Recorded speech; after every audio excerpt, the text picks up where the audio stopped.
Welcome to CR International Online Classes. Hello students, how are you? आप सभी स्वस्थ होंगे, खुश होंगे। हम स्टार्ट करते हैं न्यू चैप्टर नेचुरल वेजिटेशन यानी प्राकृतिक वनस्पति। प्राकृतिक वनस्पति क्या है? प्राकृतिक वनस्पति उन पेड़ पौधों को कहते हैं जो बिना किसी हस्तक्षेप के अपने आप उगते हैं। यानी प्राकृतिक वनस्पति के अंतर्गत वो पेड़ पौधे आते हैं जो लंबे समय तक बिना किसी बाहरी हस्तक्षेप के अपने आप स्वयं उगते हैं। इनके उगने में मनुष्य का कोई हाथ नहीं होता, ये स्वयं अपने आप उगते हैं और इनकी विभिन्न प्रजातियां अपने पर्यावरण के साथ लंबे समय तक अनुकूलन कर लेती हैं। किसी भी प्रदेश की प्राकृतिक संरचना इस बात पर निर्भर करती है कि वहाँ का धरातल कैसा है, जलवायु कैसी है, भूगर्भिक संरचना कैसी है, समुद्र तल से ऊंचाई कितनी है, मिट्टी कैसी है। इन सभी बातों पर निर्भर करता है। इन सभी बातों को ध्यान में रखते हुए ही प्राकृतिक वनस्पति है वो ग्रोथ करती है कि जैसे जैसे हम समुद्र तल से ऊंचाई पर चलते जाते हैं तो पेड़ उनके पत्तों का आकार छोटा होता जाता है और पेड़ है वो लेंथ ज्यादा होती है और पत्ते छोटे आकार के होते जाते हैं। लेकिन पादप वनस्पति का उगना वहां पर आर्द्रता और तापमान पर भी निर्धारित करता है कि उनको प्रॉपर मात्रा में आर्द्रता और तापमान मिल पा रहा है या नहीं। इसीलिए कहा जाता है कि प्राकृतिक वनस्पति जलवायु का परिणाम है। कि जो प्राकृतिक वनस्पति है वो जलवायु का परिणाम है वो है। अब उसको तापमान और आर्द्रता के आधार पर भारत में पाई जाने वाली प्राकृतिक वनस्पति को निम्नलिखित प्रकारों में वर्गीकृत किया जाता है। उसमें फर्स्ट आता है आपका उष्णकटिबंधीय सदाबहार वन यानी tropical evergreen forest. Tropical evergreen forest are these type of forest is always green. ये इस प्रकार के फॉरेस्ट होते हैं जो सदा हरे भरे रहते हैं। इनके पत्ते गिरने का कोई एक निश्चित मौसम है वो नहीं होता। ये वर्ष में सदा हरे भरे रहते हैं। ये वन उन क्षेत्रों में पाए जाते हैं जहां वर्षा 200 सेंटीमीटर से अधिक होती है।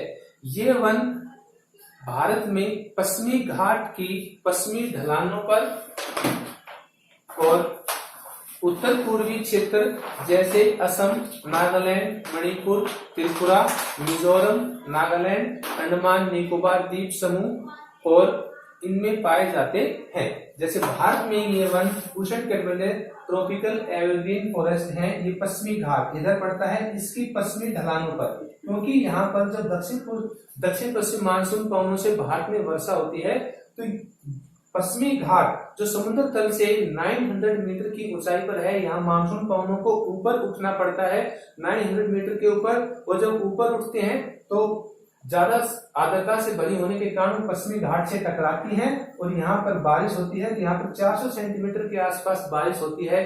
तो उष्णकटिबंधीय सदाबहार वन पश्चिमी घाट की पश्चिमी ढलानों पर पाए जाते हैं। उसके बाद ये वन इधर मेघालय, नागालैंड, मणिपुर, मिजोरम, त्रिपुरा, असम, अंडमान निकोबार द्वीप समूह, यहाँ पर भी 200 सेंटीमीटर से अधिक वर्षा होती है। इसलिए उष्णकटिबंधीय सदाबहार वन ट्रॉपिकल एवरग्रीन फॉरेस्ट इन राज्यों में है वो पाए जाते हैं। दूसरी बात, ये वन वहां पाए जाते हैं जहां औसत मासिक तापमान 22 डिग्री सेल्सियस से अधिक रहता है, क्योंकि वनों को ग्रोथ करने के लिए प्रॉपर मात्रा में टेम्परेचर का मिलना भी जरूरी होता है और वर्षा 200 सेंटीमीटर से अधिक होती है।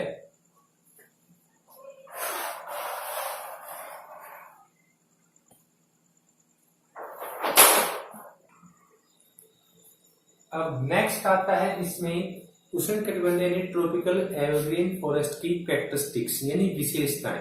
इनकी विशेषताएं क्या है? तापमान और आर्द्रता की प्रचुरता के कारण ये वन सघन एवं ऊंचे होते हैं। यानी तापमान और प्रचुरता की प्रॉपर मात्रा में होने के कारण ये वन बहुत ज्यादा गहरे होते हैं। ऊपर से देखने पर ये एक चंदेरे का निर्माण करते हैं, जैसे इनमें होड़ सी मची हुई होती है एक दूसरे से ऊपर निकलने के लिए, और सूर्य का प्रकाश है वो इनमें नहीं पहुंच पाता। सेकंड इसकी कैरेक्टरिस्टिक है, इन पेड़ों में पत्ते गिरने, फूल आने, फल लगने का समय है वो अलग अलग होता है, इसलिए ये वन सदा हरे भरे रहते हैं। ये कारण है कि ये वन सदा हरे भरे रहते हैं, क्योंकि इनमें पत्ते गिरने का जो समय है वो सबका एक साथ नहीं होता। थर्ड इसकी कैरेक्टरिस्टिक्स आती है, ये वृक्ष 45 से 65 मीटर की ऊंचाई तक होते हैं, यानी 1 मीटर में 3 फीट के आसपास। तो आप हम इनको लगा सकते हैं कि जैसे 65 इंटू 3 करेंगे तो हम 355 यानी अप्रोक्सीमेटली 190 फीट के आसपास तक इनकी हाइट है वो होती है। ये इस बात को प्रमाणित, इनकी हाइट है यह इस बात को प्रमाणित करती है कि इन्होंने अपने वातावरण के साथ अनुकूलन यानी एडेप्टेशन है वो कर लिया है। नेक्स्ट इसकी कैरेक्टरिस्टिक आती है कि सख्त लकड़ी के कारण इन वनों के वृक्ष अधिक उपयोगी नहीं है, क्योंकि सख्त लकड़ी होने के कारण इन वनों के जो वृक्ष हैं वो व्यापारिक दृष्टि से ज्यादा उपयोगी नहीं होते। ये वन व्यापारिक दृष्टि से कम उपयोगी इसलिए होते हैं क्योंकि इनमें एक ही प्रकार के वृक्ष एक जगह नहीं पाए जाते, एक ही जगह पर काफी प्रकार के वृक्ष पाए जाते हैं, जिससे इनका व्यापारिक दोहन करने में काफी कठिनाई है वो आती है। फिर नेक्स्ट आता है इसमें आपका उष्णकटिबंधीय पर्णपाती वन यानी ट्रॉपिकल डिसीडियस फॉरेस्ट। भारत में ये वन बहुतायत यानी बहुत ज्यादा संख्या में पाए जाते हैं। ये वन उन क्षेत्रों में पाए जाते हैं जहां वर्षा 70 से 200 सेंटीमीटर के आसपास वर्षा है वो होती है। ये वन भारत के उन क्षेत्र में पाए जाते हैं, जैसे ये वन भारत के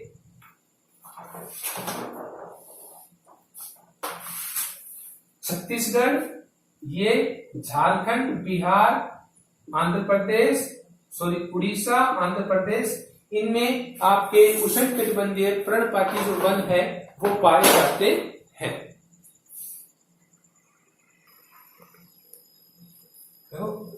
जल की उपलब्धता के आधार पर आर्द्र और शुष्क यानी आर्द्र और शुष्क पर्णपाती वनों में बांटा जाता है, यानी ट्रॉपिकल डिसीजेस उष्ण कटिबंधीय पर्णपाती वनों को जल की उपलब्धता के आधार पर आर्द्र और शुष्क पर्णपाती वनों में बांटा जाता है, यानी moist deciduous forest and dry deciduous forest.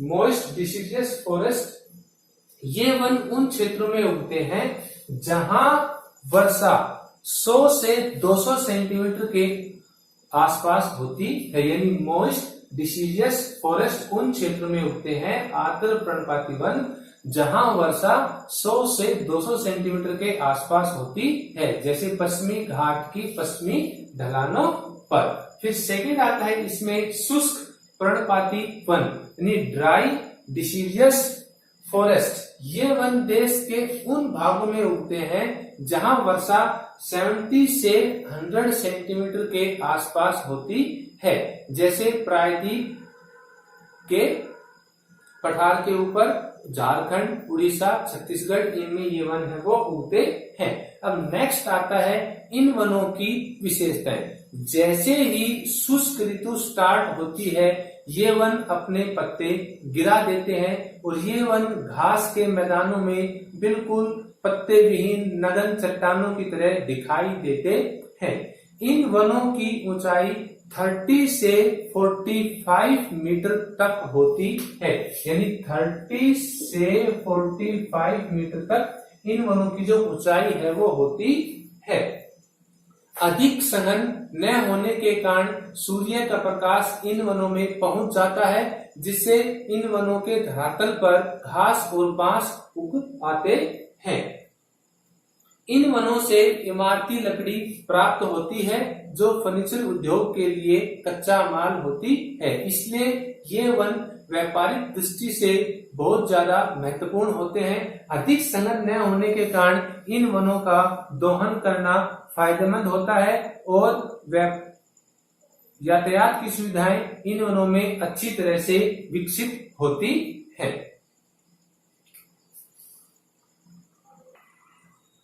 अब नेक्स्ट आता है इसमें उष्णकटिबंधीय कांटेदार वन यानी ट्रॉपिकल थॉर्न फॉरेस्ट। ये वन उन शुष्क प्रदेशों में पाए जाते हैं जहां वार्षिक वर्षा 50 सेंटीमीटर से कम होती है। यानी ये वन देश के उन भागों में पाए जाते हैं जहां वर्षा 50 सेंटीमीटर से कम होती है। जैसे आपका दक्षिणी पंजाब, यानी ये पंजाब और इसका ये दक्षिण वाला हिस्सा, दक्षिणी हरियाणा, राजस्थान, महाराष्ट्र और आंध्र प्रदेश, इनमें ये वन पाए जाते हैं। अब देखो, आप किसी भी स्टेट का 4 डायरेक्शन बनती है, स्टेट की नहीं सॉरी 4 डायरेक्शन बनती है, नॉर्थ, साउथ, ईस्ट और वेस्ट। ठीक है। अब मान लो ये हमने मान लिया, ये पंजाब स्टेट मान लिया, तो दक्षिणी पंजाब यानी पूरे पंजाब में नहीं, सिर्फ साउथ पार्ट में, इधर वाले पार्ट में, दक्षिणी पंजाब में और दक्षिणी हरियाणा, ये हरियाणा का मैप ड्रॉ कर लिया, तो हरियाणा के साउथ में ये उष्णकटिबंधीय कांटेदार जो वन है वो पाए जाते हैं। फिर इनकी विशेषताएं, वर्षा के अभाव के कारण यहाँ कांटेदार झाड़ियां और छोटे पेड़ ही उगते हैं, और छोटे पेड़ जो उगते हैं उनकी हाइट 2 से 3 मीटर तक ही होती है। वृक्षों की पत्तियां छोटी और जड़ें लंबी होती हैं। अब देखो, जिस पेड़ की पत्ते जितने ज्यादा बड़े होंगे उसको उतनी ही ज्यादा क्वांटिटी में नमी चाहिए। तो ये वन तो सिर्फ 50 सेंटीमीटर वर्षा वाले क्षेत्र में पाए जाते हैं। अगर इनमें चौड़ी पत्ती वाले पेड़ लगा दिए जाएंगे तो वो इनमें सरवाइव नहीं कर पाएंगे, क्योंकि उनको ज्यादा क्वांटिटी में मॉइस्चर चाहिए, यानी नमी चाहिए, आर्द्रता चाहिए। इसलिए इन वनों के अंतर्गत छोटी पत्तियों वाले पेड़ और झाड़ियां ही पाई जाती हैं जो ज्यादा देर तक या ज्यादा समय तक नमी को संजोए रखती हैं, और जड़ें हैं वो लंबी होती हैं जो जमीन की गहराई से नमी प्राप्त करती रहती है। व्यापारिक दृष्टि से इन वनों का कोई विशेष महत्व नहीं होता, क्योंकि ये वन सिर्फ ईंधन के लिए लकड़ी ही प्रदान करते हैं।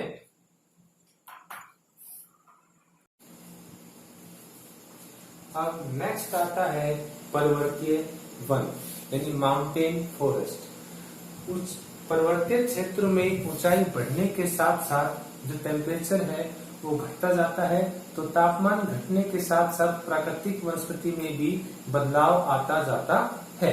जैसे कि हमने ये एक अज्यूम कर लिया कि हमने ये समुद्र मान लिया, इसमें ये सी लेवल यहाँ तक, ये सी लेवल है, वाटर का लेवल है यहाँ तक। तो जैसे जैसे ऊंचाई ये समुद्र का लेवल है कि जैसे जैसे इससे समुद्र तल से ऊंचाई बढ़ती जाएगी, टेम्परेचर है वो घटता जाता है। कि जैसे जैसे टेम्परेचर घटता जाता है, प्राकृतिक वनस्पति के प्रकार में भी बदलाव है वो आता जाता है। अब माउंटेन जो वन है, माउंटेनियन फॉरेस्ट है, उनको 2 पार्ट्स में डिवाइड किया जाता है। पहला आता है हिमालयी वन। अब हिमालयी वन हिमालय की दक्षिणी ढलानों पर विस्तृत है। अब हिमालयी जो वन है वो हिमालय की दक्षिणी ढलानों के ऊपर विस्तृत है। अब आप हिमालय को ये ना समझें कि हिमालय पूरा एक विशाल पर्वत है, यह पर्वतों की श्रृंखलाओं का एक समूह है। जैसे ये श्रृंखलाएं हैं ऐसे। अब इसमें इसका नॉर्थ आ जाएगा ये वाला, साउथ आएगा ये ईस्टर्न पार्ट और ये वेस्टर्न पार्ट। तो ये जो साउथ पार्ट है इस पे हिमालयी वन है वो विस्तृत है। ऊंचाई के अनुसार हिमालय में उष्णकटिबंधीय वनों से लेकर यानी उष्णकटिबंधीय वनों से लेकर टुंड्रा में पाई जाने वाली अल्पाइन वनस्पति प्रकार की प्राकृतिक वनस्पति पाई जाती है। अल्पाइन मीन्स बिल्कुल ही जैसे काई लाइकेन टाइप की, और टुंड्रा में यानी ठंडी जलवायु में, अब ठंडी जलवायु के जो पेड़ होते हैं उनमें क्या होता है कि उनकी ऊंचाई बढ़ती जाती है, शाखाएं ज्यादा नहीं होती और इनके पत्ते हैं वो बिल्कुल शार्प होते हैं कोन की तरह, क्योंकि इनको ज्यादा वर्षा की प्राप्ति नहीं हो पाती और ये जो वन है ये ठंडी क्लाइमेट में अपने आप को सर्वाइव कर पाते हैं और कोल्ड क्लाइमेट से अपना बचाव है वो करते हैं। उसके बाद सेकंड आता है दक्षिणी अथवा प्रायद्वीपीय पहाड़ियों के वन। दक्षिणी पर्वतीय वन मुख्यतः प्रायद्वीप के 3 भागों में मिलते हैं। जो दक्षिण पर्वतीय वन है, अब प्रायद्वीप क्या आता है कि प्रायद्वीप जैसे हमने ये इंडिया का नक्शा मैप ड्रॉ किया और ये प्रायद्वीप कैसे होगा, ये प्रायद्वीप है, इसके 3 भागों में, ठीक है, पेनिनसुलर प्लेटू, इसके 3 भागों में दक्षिणी अथवा प्रायद्वीपीय पहाड़ियों के वन है वो मिलते हैं, जिसमें आता है फर्स्ट जैसे पश्चिमी घाट, ये हो गया, ये पश्चिमी घाट वेस्टर्न, ठीक है, और दूसरा है विंध्याचल, ये सतपुड़ा और विंध्याचल पर्वत यहां से काटते हैं, सतपुड़ा और विंध्याचल जिनमें से नर्मदा और ताप्ती नदियां होकर बहती हैं। नीलगिरी पर्वत, ये नीलगिरी यहाँ पर अन्नामलाई नीलगिरी तमिलनाडु और केरल के राज्यों जहाँ बाउंड्री मिलती है यहाँ पर, ठीक है। जैसे मैं आपको मैप के माध्यम से बताता हूं इसमें कि पश्चिमी घाट, ये तो हो गया आपका पश्चिमी घाट वेस्टर्न, ठीक है, और कोस्टल वेस्टर्न कोस्टल पश्चिमी घाट, और ये हो जाएगा आपका ये वाला, ये हो गया प्रायद्वीपीय पठार, ठीक है। इसमें जैसे विंध्याचल सतपुड़ा ये इधर पड़ते हैं, विंध्याचल सतपुड़ा, इनमें से दोनों में से बीच में से नर्मदा नदी होकर बहती है, नर्मदा और ताप्ती नदियां होकर निकलती हैं, और नीलगिरी ये इधर से केरल तमिलनाडु और ये इनकी सीमाएं आपस में टकराती हैं, ये नीलगिरी पर्वत है। यहाँ पर दक्षिणी प्रायद्वीपीय पहाड़ियों के जो वन हैं वो पाए जाते हैं।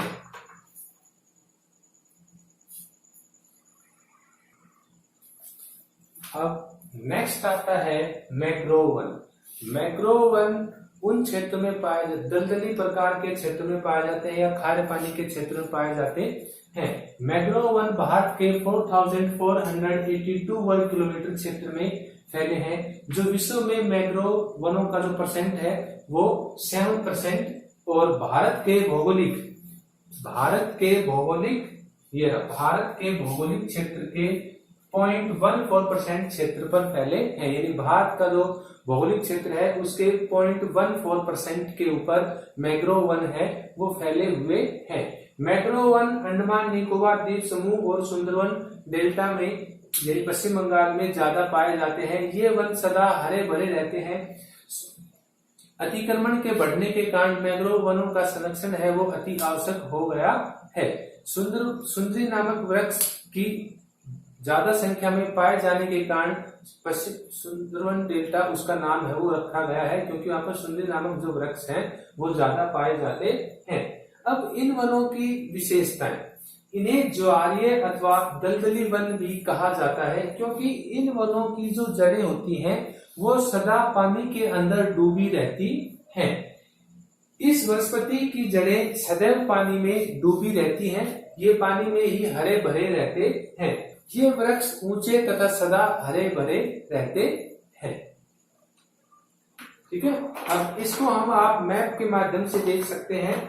जैसे सुंदरवन डेल्टा, इधर ये सुंदरवन डेल्टा गंगा नदी जो बनाती है, गंगा ब्रह्मपुत्र नदियां मिलकर सुंदरवन डेल्टा बनाती है, जो विश्व का सबसे बड़ा डेल्टा है। वहां पर सुंदरवन डेल्टा और में ये वन पाए जाते हैं। और अंडमान निकोबार द्वीप समूह, इधर अंडमान निकोबार द्वीप समूह, इनमें ये वन पाए जाते हैं। ये वन खारे पानी में भी अच्छी प्रकार से उग आते हैं और इन पेड़ों की जो जड़ें हैं वो गलती नहीं है।